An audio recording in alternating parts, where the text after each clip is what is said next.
Not ready, but okay. So I wanted to summarize my Hunter x Hunter notes, and I didn't take that many notes because I don't know, just getting started with the notes. I tried to enjoy most of it. But yeah, so basically we know about Kurapika, who had this lust for revenge, and this decreased as his priority to protect his friends grew. By the way, I always thought Kurapika was a girl. Like, I thought at some point they will reveal, oh, this character is actually a girl, just disguised as a guy, but never happened, so yeah. So Kurapika saw that the spiders, who he wanted to take his revenge on, valued their own boss more than carrying out their plan. So he saw like a similarity, a commonality he had with them. And yeah, they had the same intention or belief, like to, stick to one another and value each other because they are members of the same family or tribe. Okay, so at one point, Gon thanks Killua for having met him, and Killua in his thoughts was like that he was actually the one who was supposed to thank Gon, and that was so cute, and that he's really thankful to Gon for having met him and befriended him. That was really adorable. So, Killua doesn't want to back down when they're playing this game of dodgeball, right? Although his hands are completely destroyed. And the choice is up to Gon then. But Gon trusts Killua's abilities and his judgment of his state to carry on, and says that he is only able to do it because Killua is holding the ball. Like, he is only able to do like this combo attack because it's from Killua, his friend, So I also noticed that every time things got challenging or scarier or something, instead of recoiling and like trembling in fear, it happened like the exact opposite happened to Killua and Gon. They got like excited at the thought of challenges and stronger opponents because that would level them up, So there are different ways of like seeing challenges and stuff, So that was very striking to me because I would have been on the other end, like always backing away and stuff. But of course, that's changed, hopefully, I think. Actually, that's not entirely true, but I would still like grit my teeth and make it through whatever. But, do it with fear. That's such an important lesson. So Gon and the others agreed to heal, I hope I got the name right, Genthru, the bomber. It just seemed natural because they were at this, this one test of the hunter exam, and there was like a bomber, I think, and they had to discover who it is, otherwise that person would like cause them to like fail the exam or something. Yeah, but at one point they had the choice of healing him, and they did because it seemed natural to them. And both sides are prepared to battle to the death, right? Be killed or kill. But when the fight is over, this rule no longer applies, and how you feel about them shouldn't indicate or dictate how you deal with them after the battle. Their side has the same objective as our own, and we cannot judge them as we would have to judge our own actions then. So that's like a very interesting approach, and it actually reminds me of this verse that I read somewhere, but that's something completely different. Anyways, so it is common in the human world for people without talent, without knowledge, without competence to be assigned like high ranking positions due to hereditary reasons or luck. I think what I meant to say was through actually that's correct. You just inherited through like family connections or luck. And then there was a point where there were women begging for their lives, and the Chimera Ant King, Merwin, he says that, have you ever spared a pig's or a cow's life because they begged for it? That was so crazy. That was at the point where, oh my god, like this new creature who wanted to become the king of the world, to like decimate the human population and start life anew on Earth, because humanity is just too messed up, which is not wrong, but just being treated the same as, for example, how humans treat animals, most, or like anytime people treat another group of beings, or like another ethnic group or another, I don't know, just like different factions and groups differently because they see themselves as superior and them inferior, that is just a recipe for disaster. That is actually, like how I read it at one point, the root of all evil, is thinking that some groups or, you know, creatures or whatever are above others, you know. So that was like crazy to be like slapped and given our own medicine, you know. Yeah, and just imagine like a different creature invades Earth and treats us humans as we have treated each other, or as we have treated other like beings, you know, like animals, or whenever another group of people has less power, how do we treat them, you know? Because we're all supposed to be equal on the same playing field level, you know, but yeah, the world doesn't work like that, unfortunately. So also the king didn't even care about his own mother, and the mother didn't really care about that either. Like the juxtaposition or the difference, the contrast between the chimera ants, who are like, and I will get to this later, who are very focused on them as a whole organization, and humans who are more individual driven, you know. So Bisque made Killua. Bisque is like a teacher. I think she was a teacher to Jing, or Jing sent her to Gon to teach Gon. But Bisque also made Killua realize that he fights expecting the other opponent to always be at their best. So he had to unwind that and rewire his brain to realize that not all is lost at the very beginning. You have the chance to fight at your hardest and gain more strength, power through that, you know? So hopefully, yeah, and then obviously he learned that at some point. Okay, so the next point I got is Killua made a friend fighting the squid chimera ant called Ikago.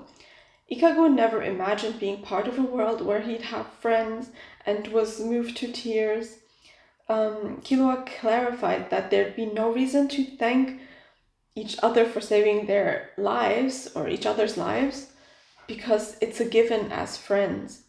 Also, the world they will dive into is going to be dangerous.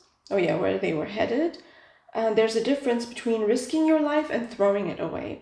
So risking your life is always being at the edge of taking a lethal drug just below its lethal dosage, but still being appreciative of life and wanting to live, you know. So I think this is also something that reminds me of something I covered in the Shaman King. That happened there too, yeah. Like, just throwing your life away isn't, and being indifferent, that's not the same as like pushing yourself forward to advance to a higher level because you appreciate the life you're given, the opportunity to live every day and face challenges and become better and improve yourself. So there's a very fine line between I don't give a flying rat's ass about anything, so I'm just gonna live like there's no tomorrow, and really pushing yourself to improve yourself because you appreciate life. You know what I mean? Okay, so the king is, the ant king, chimera ant king, is very soft with Komugi, the Gonji player, who risks her life every time she plays. She bets her life. For one loss can result in defeat in a competition, and she absolutely fascinates him, right? He cannot bring it upon himself to kill her, although he realizes he could kill anyone, and that doesn't match his strength. Even someone who excels in another area that he lacks ability in, and then once he has that realization, he fully barges like into her room with the intent of killing her. He aims to kill her as he sees her as inferior, but as he enters her room and sees how she is being attacked by these birds that were pecking at her, he saves her. And he couldn't explain why he doesn't understand. He also doesn't understand why he is invigorated by losing to her, although it's frustrating. He's like excited, you know, because there's something that he still needs to improve in. I guess when you reach the top, it's hella boring, and it sucks the life out of you. Like, what else is there to strive for, you know? So it's actually, we should enjoy the path towards improvement, because that's actually the goal, the actual success, you know? So Shoot is another character and was always scared and shy and full of anxiety. And instead of feeling defeated, that Gon jumped to the occasion of saving Knuckle and the chameleon chimera ant Meleoron, he feels happy about it. His teacher and friend couldn't ease his anxiety, but seeing Gon's courage, although he lacks his own strength, that motivates him to be better. So I don't really remember a lot from this part, but I hope that makes sense as it stands. And Shoot gets stronger facing adversity.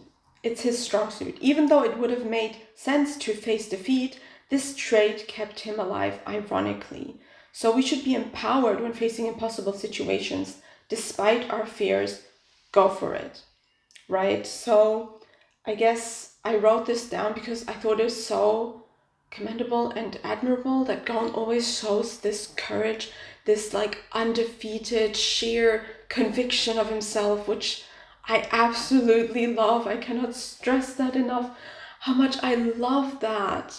Like, I think we should all like strive to be like that, you know, acquire that skill of just trusting in ourselves, in our instincts, in our capabilities, and whatever we cannot do, we can face a challenge and make it through in any way. And you see this often in anime characters, even in the one I'm watching right now.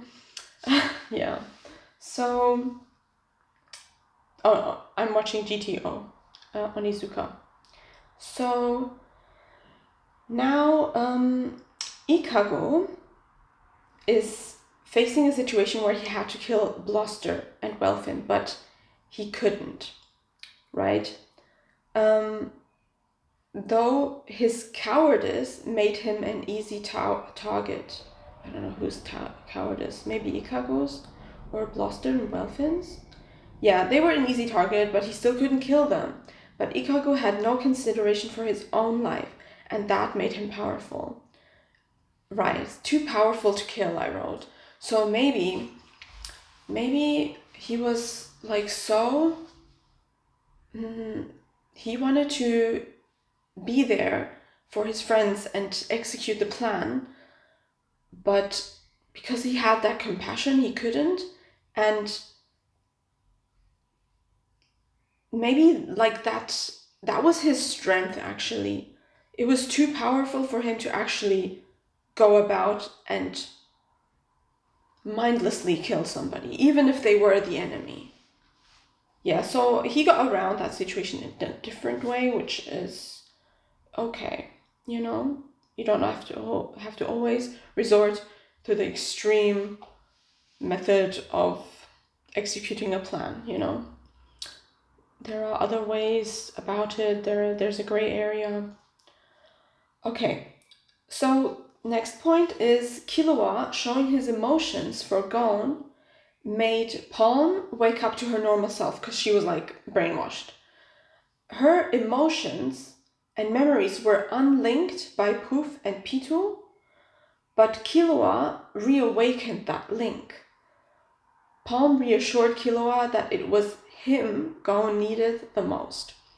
So, yeah, Palm was also turned into like a chimera ant, but luckily her memories hadn't fully vanished. Okay, so at this point now we have the king, the ant king, chimera ant king, fighting Netero, you know, the chairman of the Hunter Association.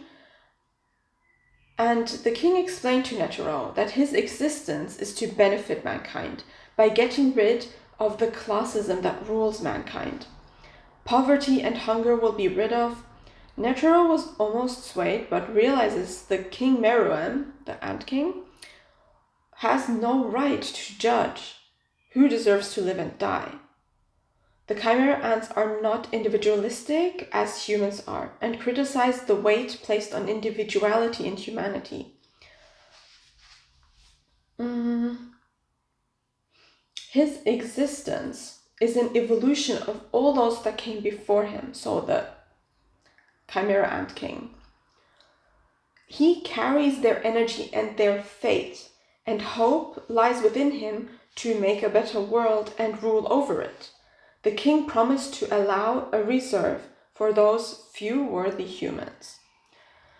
You know, actually, he won me over at this point, but of course, as always, we can't like take the easy way out. We have to see and allow everybody to fully blossom in this life. We are not in the position to judge over others, because maybe at some other point in time they will come to their senses, or like I'm talking about criminals or whatever, you know, like it's a difficult topic.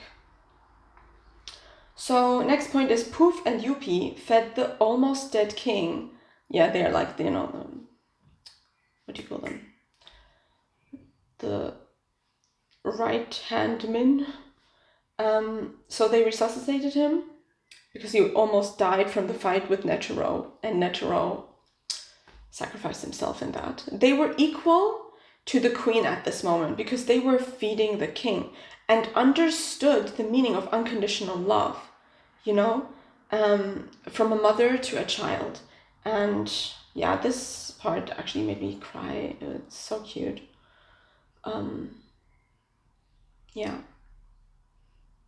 And it's kind of sad for everybody who will never experience that and never become a mother.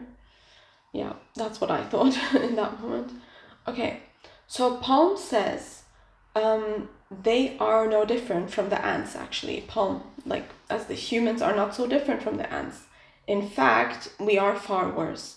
And then they show like scenes of depictions of war and riots and wealth and celebrities and poverty. Like, just that juxtaposition is completely insane, and it reflects what we are living through in our current times as well, which is highly frustrating. They also talked about the rose, whose thorns were poisoned, alluding to nuclear bombs. Right, so like the rose is, I guess, life on Earth, and the thorns represent the nuclear bombs. Although there was a consensus of all countries not to deploy and use this weapon, they still kept the right to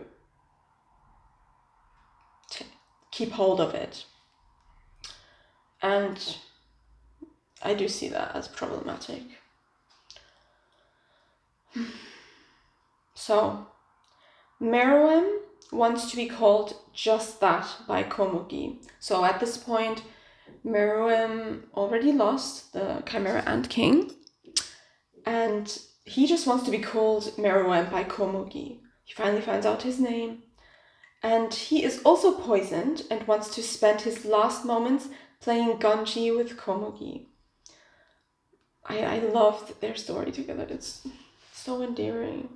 Palm is first reluctant, but then swayed by the change in the king's attitude. Nature and last wish. So the change in his attitude, nature and last wish. So she couldn't kill him. Also partially because she also has the Chimera Ant's will in her, and she apologizes to Killua. But Meruem means no harm, not anymore. Meruem also wished Welfin to live a human life if possible, and didn't mind that he called Gyro his true king. Actually, I just wanted to put my hair on the other side and yeah, okay. So the aftermath of all, many Chimera Ants are deciding where to live. Bluster helps Reina get back home. Reina is the Chimera Ant who couldn't speak, and now they realize why, because she was probably a child when they turned her into a Chimera Ant. So he gets actually invited in to stay, but declines. But then Reina reels him in, like follows him and reels him in, and he doesn't understand why he has tears falling down then. But he finally found a place to call home. A place to belong to is all we really want. A place with our tribe. And then it finishes with like Gyro's motto, which is don't die till you're actually dead. Seize the day. So like never give up. I don't want to. Yeah, okay. I don't want to show emotion. No, I'm joking. Okay, so now we are about the new election of the new chairman for the Hunter Association, and I'm sorry, I don't remember who this character is. Pariston doesn't care about winning or losing. He doesn't want either, which makes him a stronger candidate. Not Cheadle, who has more will to win. Jing helps Cheadle, but in the end, Pariston outbested them in his predictions of the transpiring events. Pariston also said you need combat strength, experience, wisdom for this job. Leorio doesn't actually want to be chairman, but he was also up for elections. He just wants to use that power to save Gon, his friend. He actually wants to be a doctor. Yeah, you got quite popular all of a sudden in that. Just had to get a drink. Okay. So, now we move on to Killua and his sister Nanika, who has a split personality, which is called Aluka. And I don't remember which one, but I think Aluka was the evil one and was able to fulfill somebody's wish. And the stronger the wish got, the worse the negative consequence would be. So, yeah, that was kind of scary. So Killua ordered Nanika to never come out. Oh, Nanika is the evil one, I think. And realized quickly that that was wrong, because Aluka scolded him for being mean to Nanika. She said he can't be nice to one and mean to the other, because they are part of the same sister. And Killua realizes his mistake, and Nanika isn't all that bad. You have to treat her with the same level of respect and love, because that's what she is capable of too, as she loves Killua, who was the only one who saw her as family and wanted to protect her with his life, even from his own family. So I think this is like an allusion to how some people, everybody, has good and negative traits, of course, good and bad sides. But you can't just like take somebody for their good sides and forget about the bad sides and not recognize it, not acknowledge it, and not appreciate those sides, because they belong to the same organism, if that makes sense. Yeah, so I thought that was very, very cute. And then the next point is Jing tells Gon to apologize to Kite by promising how he'd improve next time. So Gon felt very guilty because he wasn't good enough, which caused Kite to end up hurt or defeated, almost killed maybe, but Gon had a strong belief that Kite made it and wasn't killed, you know? So, yeah, and the only way to apologize to Kite is not by saying sorry, but just by promising to improve and become better. Okay, so now the koala chimera ant is ridden with guilt for killing a red-headed girl, hoping her cycle of torture would end that way. But he stopped seeing humans as ants or flies, lives with no meaning, because no matter how small, every particle has meaning, as it is a building block to create greater life forms. Just as he perished and was reborn, so he will now repent by staying by Kite's side, who took on the appearance of a little red-headed girl, always being reminded of the girl he has to repent for and change his ways for. Right, so his whole thought process was bad because he thought every life has no meaning, but no matter how small, and I always thought about this too, like every little insect you see out there, and you, like some people just feel like, oh, I can just crush it no matter because it's just a tiny puny thing. Wrong, because that's a member in a chain, like in a network of, we're all linked. I don't want to get too philosophical, but it's so now like Kite took on this other appearance, and the koala chimera ant is going to repent by always staying by Kite's side and being reminded of his failed judgment. The fact that Gon took his father, leaving him to become a hunter, as a sign of how great that job must be, says, like, instead of feeling abandoned and upset or devastated, that says so much about his character, right? And his perspective and way of life, attitudes towards, like his attitude towards life. And it never ceases to amaze me what a perspective can do for you. The lens you wear is everything sometimes. Yeah, it's really crazy because all kinds of things can happen to us. All kinds of events take place, but how we react to them or how we respond. There's also a difference between reacting and responding. Reacting is out of reflex without any thoughts behind it. Responding is with, meaning and intent and knowing what you're doing. Yeah.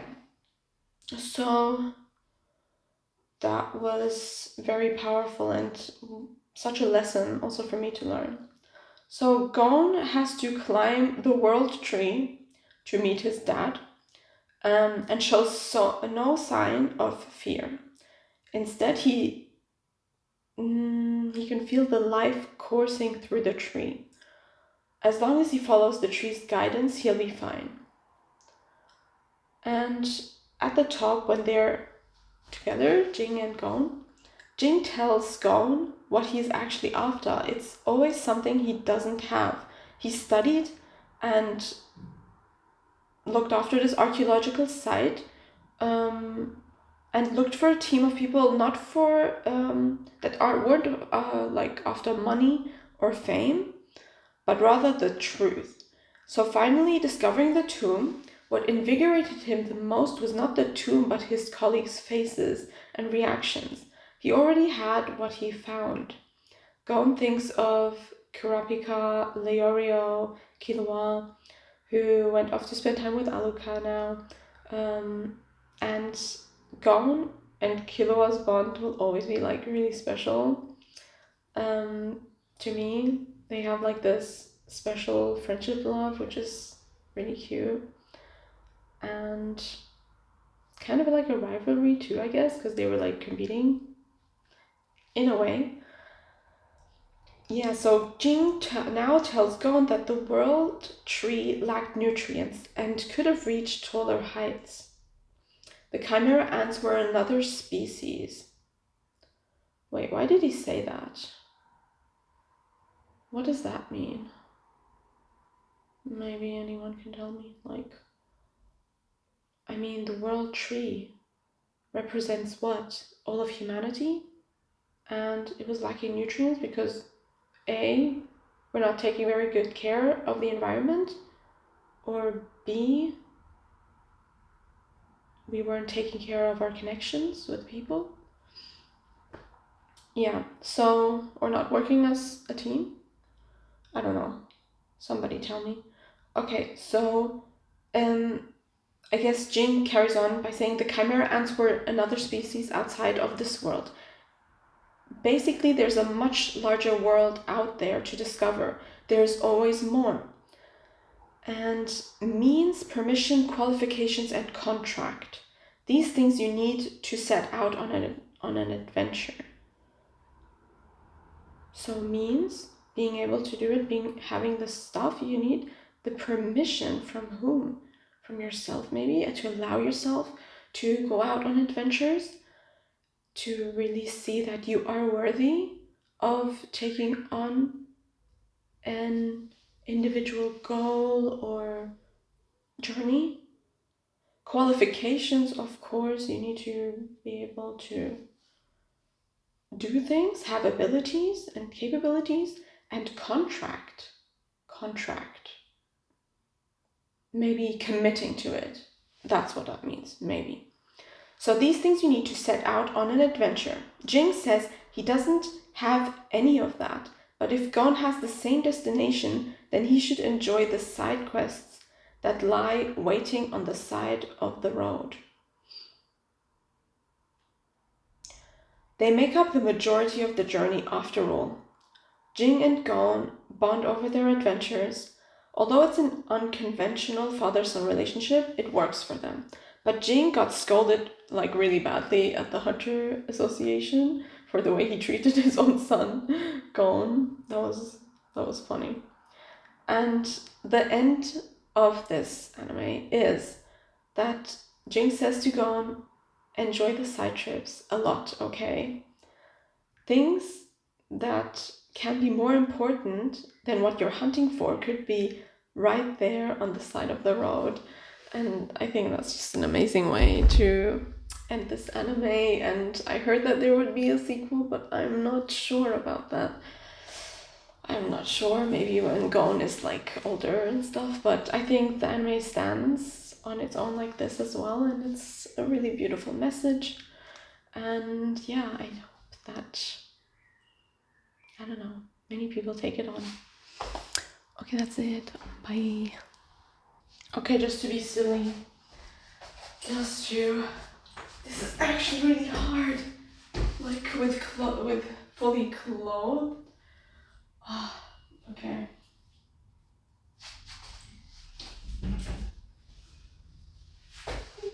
Or like, let me do the chair.